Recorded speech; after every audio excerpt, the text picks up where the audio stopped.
ఇక్కడ ఒక నెలలో 60 మంది విద్యార్థులు చదివిన పుస్తకాల సంఖ్యకు చెందిన ముడి దత్తాంశం రాడేటా ఇవ్వబడింది. దత్తాంశం ఇలా పెద్దగా ఉన్నప్పుడు దాని నుంచి ముఖ్యమైన సమాచారాన్ని వెంటనే గుర్తించడం కష్టమవుతుంది. అందుకే ఈ దత్తాంశంను సరిగ్గా ఎలా ఏర్పాటు చేసుకోవాలో మనం ఇప్పుడు నేర్చుకోబోతున్నాం. ఉదాహరణకు 35 పుస్తకాల కంటే ఎక్కువ చదివిన విద్యార్థులు ఎవరున్నారో తెలుసుకోవాలంటే మనం ఈ మొత్తం పెద్ద జాబితాను ఒక్కో అంశంగా స్కాన్ చేయాలి. ఇది చాలా సమయం తీసుకునే పని. అందువలన ఇలాంటి ముడి దత్తాంశాన్ని తరగతులు లేదా తరగతి అంతరాలుగా విభజించి ప్రతి తరగతిలో ఎన్ని విలువలు ఉన్నాయో లెక్కించి పౌనపున్యం ఫ్రీక్వెన్సీగా నమోదు చేస్తాము. ఈ విధంగా దత్తాంశాన్ని తరగతులుగా ఏర్పరిచిన పట్టికను పౌనపున్య విభాజన పట్టిక లేదా రాశుల భారత్వ పట్టిక అంటారు. ఇంగ్లీష్లో అన్గ్రూప్డ్ ఫ్రీక్వెన్సీ డిస్ట్రిబ్యూషన్ టేబుల్ లేదా టేబుల్ ఆఫ్ వేడ్ అబ్జర్వేషన్స్ అంటాము. ఇప్పుడు మొత్తం దత్తాంశాన్ని వివిధ తరగతులుగా విభజించి ప్రతి తరగతికి సంబంధించిన పౌనపున్యాన్ని నమోదు చేద్దాం. ఉదాహరణకు 1 నుండి 5 పుస్తకాలు చదివిన విద్యార్థులు ఉన్న తరగతిని తీసుకుంటే ఈ పరిధిలో చదివిన విద్యార్థుల మొత్తం 1, 2, 3, 4 ఇలా లెక్కిస్తే 10 మంది ఉన్నారు.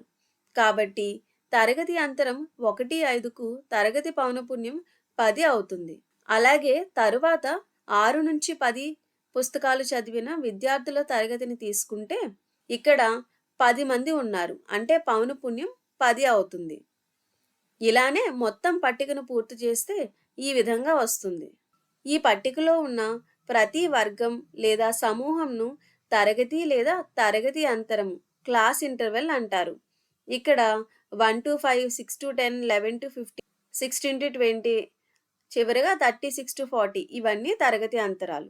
ఈ తరగతి అంతరాల్లో ఏదైనా ఒక తరగతి అంతరం తీసుకుంటే ఉదాహరణకు 1 నుంచి 5 దీనిలో తక్కువ విలువను దిగువ అవధి లోవర్ లిమిట్ అని మరియు అత్యధిక విలువను ఎగువ అవధి అప్పర్ లిమిట్ అని అంటారు. ఒక్కొక్క తరగతి యొక్క పరిమాణాన్ని తరగతి పొడవు లేదా తరగతి వెడల్పు అంటారు. ఇంగ్లీష్లో క్లాస్ విడ్త్. ఇది ఎగువ అవధి మైనస్ దిగువ అవధి ప్లస్ 1. 1 నుంచి 5 తరగతికి తీసుకుంటే తరగతి పొడవు 5 మైనస్ 1 అంటే 4 ప్లస్ 1 ఈజ్ ఈక్వల్స్ టు 5 అవుతుంది. ఇప్పుడు ఇదే దత్తాంశాన్ని 10 పరిమాణం గల తరగతులుగా విభజిస్తే ఎలా వస్తుందో చూద్దాం. మొదటి తరగతి అంతరం 1 నుంచి 10 తీసుకుంటే 1 నుంచి 5, 6 నుంచి 10ని కలిపితే మనకి పౌనపున్యం 20 వస్తుంది. తర్వాత తరగతి అంతరం 11 నుంచి 20 తీసుకుంటే దానికి పౌనపున్యం 19. ఇదే విధంగా మిగిలిన విలువలను కూడా పూర్తి చేయవచ్చు. మనం గమనించినట్లయితే తరగతి పొడవు లేదా వెడల్పును మనం నచ్చిన విధంగా ఎంచుకోవచ్చు. తరగతి పొడవు మారితే తరగతుల సంఖ్య కూడా మారుతుంది. ఇక్కడ తరగతి పరిమాణం 10 కాబట్టి 1 నుంచి 10 పుస్తకాలు చదివిన వారి సంఖ్య కూడా పెరిగింది. అలాగే మిగిలిన విలువలు కూడా. ఇలా తరగతి పొడవులను 12 లేదా 15 ఏ విధంగా అయినా తీసుకోవచ్చు. దానికి తగిన విధంగా పౌనపున్య విలువలు కూడా మారుతాయి. ఇప్పుడు మరొక ఉదాహరణ చూద్దాం. ఇక్కడ 30 మంది వ్యక్తుల వయసుల ఆధారంగా ఇచ్చిన దత్తాంశం ఉంది. ముందుగా దత్తాంశం యొక్క వ్యాప్తి కనుగొనాలి. రేంజ్. వ్యాప్తి ఈజ్ ఈక్వల్స్ టు గరిష్ట విలువ రాశి మైనస్ కనిష్ట విలువ రాశి. అంటే ఇక్కడ పెద్దగా ఉన్న విలువ 92 మైనస్ 18 ఈజ్ ఈక్వల్స్ టు 74. తర్వాత మనం దత్తాంశంకు అవసరమైన తరగతుల సంఖ్యను నిర్ణయించాలి. 6, 7, 8 ఎంత కావాలంటే అంతా తీసుకోవచ్చు. ఉదాహరణకు ఇక్కడ మనం 7ని తీసుకుందాం. తర్వాత తరగతి పరిమాణం లెక్కించాలి. తరగతి పొడవు ఈజ్ ఈక్వల్స్ టు వ్యాప్తి బై తరగతుల సంఖ్య. అంటే 74/7 దాదాపుగా 11కి సమానం అవుతుంది. కాబట్టి ప్రతి తరగతి పొడవు 11 అవుతుంది. ఇప్పుడు పట్టికను నిర్మిద్దాం. దీనికోసం 3 కాలమ్లు తీసుకుందాం. మొదటి కాలంలో తరగతి అంతరం, తరువాత గణన చిహ్నాలు మరియు చివరి కాలంలో పౌనపున్యంగా తీసుకుందాం. ఇక్కడ కనిష్ట విలువ 18 మరియు తరగతి పొడవు 11 కాబట్టి మొదటి తరగతి 18 నుండి మొదలై ఆ సంఖ్యతో కలిపి 11 కలిపితే 28 వరకు ఉంటుంది. అలాగే తరువాత తరగతి 29 నుండి మొదలై 11 కలిపితే 39 వరకు ఉంటుంది. అలాగే మిగిలిన తరగతులను రూపొందించవచ్చు. అవి 40-50, 51-61, 62-72, 73-83, 84-94 వరకు ఉన్నాయి. ఇప్పుడు ప్రతి దత్తాంశంలోని విలువలను ఒక్కొక్కటిగా చూసి గణన చిహ్నాలు వేద్దాం. మొదటి సంఖ్య 18ని తీసుకుంటే ఇది మొదటి తరగతి అంతరం 18 నుండి 28 మధ్యలో వస్తుంది.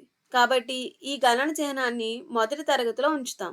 తర్వాత సంఖ్య 20 కూడా మనకి 18 నుంచి 28 తరగతి అంతరంలోనే వస్తుంది. తర్వాత సంఖ్య 60ని తీసుకుంటే ఇది మనకి 51 నుంచి 61 తరగతి మధ్యలో వస్తుంది. అలాగే తర్వాత సంఖ్య 45ని తీసుకుంటే ఇది 40 నుంచి 50 తరగతిలో వస్తుంది. 27 సంఖ్య మరలా మనకి 18 నుంచి 28 తరగతిలోకే వస్తుంది. తర్వాత 30 అనే సంఖ్య 29 నుంచి 39 తరగతిలో. ఈ విధంగా మిగిలిన గణన చిహ్నాలను కూడా రాయవచ్చు. ఇప్పుడు పౌనపున్యాలను లెక్కిద్దాం. మొదటి తరగతిలో చూసుకుంటే 1, 2, 3, 4, 5 ఉన్నాయి. కాబట్టి పౌనపున్యం 5. తర్వాత 5, 5, 4, 5, 3, 3గా వచ్చాయి. ఇక్కడ గమనించినట్లయితే తరగతులు ఒకదానిపై ఒకటి అతిపాతం చెందడం లేదు. అంటే ఏ విలువ 2 తరగతుల్లో పునరావృతం అవ్వడం లేదు. ఇటువంటి తరగతులను సమ్మిళిత తరగతులు, ఇన్క్లూజివ్ క్లాసెస్ అంటారు. ఇక్కడ ఒక తరగతి యొక్క ఎగువ అవధి మరియు దిగువ అవధులు రెండూ ఆ తరగతి అంతరానికే చెందుతాయి. ఉదాహరణకు 18 నుంచి 28 అనే తరగతిలో 18 మరియు 28 రెండూ కూడా అదే తరగతికి చెందుతాయి. కానీ ఇక్కడ ఒక సమస్య ఉంది. ఉదాహరణకు 28.5 అనే విలువను తీసుకుంటే అది ఎక్కడ రాయాలి? 18 నుంచి 28 తరగతిలోనా లేక 29 నుంచి 39 తరగతిలోనా? దీన్ని పరిష్కరించడానికి మనం నిజ అవధులు లేదా సరిహద్దులు, రియల్ లిమిట్స్ ఆర్ బౌండరీస్ను ప్రతి తరగతికి రూపొందిస్తాం. ఇది ఎలా చేస్తాం? ఏదైనా తరగతి యొక్క ఎగువ అవధి మరియు తర్వాత తరగతి యొక్క దిగువ అవధుల సరాసరి తీసుకుంటాం. ఉదాహరణకు మొదటి తరగతిని తీసుకుంటే 18 నుంచి 28కు ఎగువ అవధి 28 మరియు తర్వాత తరగతి దిగువ అవధి 29. కాబట్టి వీటి సరాసరి తీసుకుంటే 28 + 29/2 = 28.5. ఈ 28.5 అనేది తరగతి యొక్క ఎగువ అవధిగాను మరియు తరువాత తరగతి యొక్క దిగువ అవధిగాను తీసుకోవాలి. ఇప్పుడు 29 నుంచి 39 తరగతికి సరాసరి చేస్తే 39 + 40/2 = 39.5. ఇలా ప్రతి తరగతికి తరగతి అవధులు రాయవచ్చు. ఇప్పుడు మొదటి తరగతి యొక్క దిగువ అవధి కోసం మొదటి తరగతి కన్నా ముందు ఉన్న ఒక తరగతిని ఊహించుకోవాలి. అప్పుడు ఆ తరగతి యొక్క ఎగువ అవధి 17. కాబట్టి సరాసరి 17 + 18/2 = 17.5గా వచ్చింది. అలాగే చివరి తరగతి యొక్క ఎగువ అవధి కోసం తర్వాత తరగతి ఉంది అని అనుకుంటే అది 95తో మొదలవుతుంది. కాబట్టి ఇప్పుడు 94, 95ల సరాసరి చూస్తే 94.5 అవుతుంది. ఈ విధంగా మనం నిజ అవధులు లేదా సరిహద్దులను లెక్కించవచ్చు. వీటికి అనుగుణంగా దత్తాంశం ఆధారంగా ఇంతకుముందు చేసిన విధంగానే గణన చిహ్నాలు మరియు పౌనపున్యాలను నమోదు చేయవచ్చు. ఇక్కడ గమనిస్తే తరగతుల అవధులు ఒకదానిపై ఒకటి అతిపాతం చెందుతున్నాయి. ఈ తరగతులను మినహాయింపు తరగతులు, ఎక్స్క్లూజివ్ క్లాసెస్ అంటారు. ఈ మినహాయింపు తరగతులను ఏర్పరిచిన తర్వాత కూడా ఒక సమస్య ఎదురవుతుంది. ఉదాహరణకు 28.5 అనే రాశిని తీసుకుంటే దీన్ని ఏ తరగతిలో తీసుకోవాలి? అంటే 17.5 నుండి 28.5 తరగతిలోనా లేదా 28.5 నుండి 39.5 తరగతిలో చేర్చాలా అనే సంశయం ఏర్పడుతుంది. ఇక్కడ మనం గుర్తుపెట్టుకోవాల్సింది సాంప్రదాయకంగా తరగతి యొక్క ఎగువ హద్దు ఆ తరగతికి చెందదు అని గ్రహించాలి. కాబట్టి 28.5వ రాశి తరువాత తరగతి 28.5 నుండి 39.5 తరగతికి చెందుతుంది. అలాగే మరొక రాశి 72.5ను తీసుకుంటే అది 72.5 నుండి 83.5 తరగతిలో ఉన్నట్టుగా పరిగణించాలి. ఇవి గణితంలో ఎక్కువగా ఉపయోగించే తరగతులు. ఈ మినహాయింపు తరగతుల్లో ఆ తరగతికి చెందినదిగా పరిగణించేది కేవలం దిగువ అవధి మాత్రమే. ఎగువ అవధి మాత్రం ఆ తరగతికి చెందదు. ఇలా సమ్మిళిత తరగతుల హద్దులతో మినహాయింపు తరగతులు ఏర్పడటం గమనించవచ్చు. ఇక్కడ ఒక తరగతి ఎగువ మరియు దిగువ హద్దుల భేదం ఆ తరగతి పరిమాణం అవుతుంది. ఉదాహరణకు 18 నుంచి 28 తరగతికు తరగతి పొడవు 11 అవుతుంది.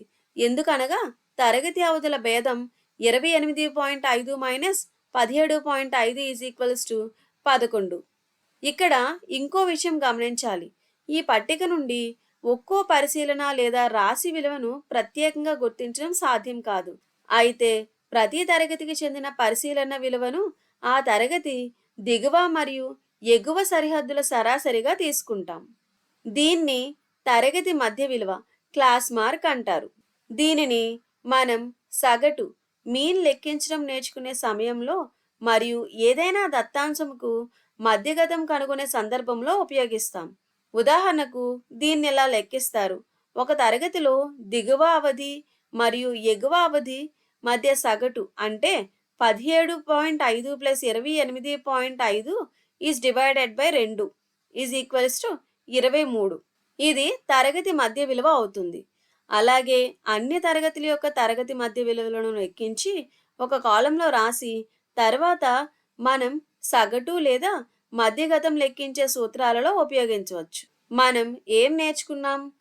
ఏదైనా ఒక ముడి దత్తాంశాన్ని సులభంగా విశ్లేషించడానికి తరగతులుగా విభజించి పౌనపున్య విభాజన పట్టిక రూపొందించాలి. ప్రతి తరగతికి దిగువ అవధి, ఎగువ అవధి, తరగతి వెడల్పు లాంటి అంశాలను లెక్కించాలి. సమ్మిళిత తరగతులలో ఒక తరగతి యొక్క ఎగువ మరియు దిగువ అవధులు రెండూ ఆ తరగతికే చెందుతాయి. కానీ నిజ అవధులు లేదా సరిహద్దులు ఉపయోగించి ఏర్పరిచిన మినహాయింపు తరగతుల్లో కేవలం దిగువ అవధి మాత్రమే ఆ తరగతికి చెందుతుంది.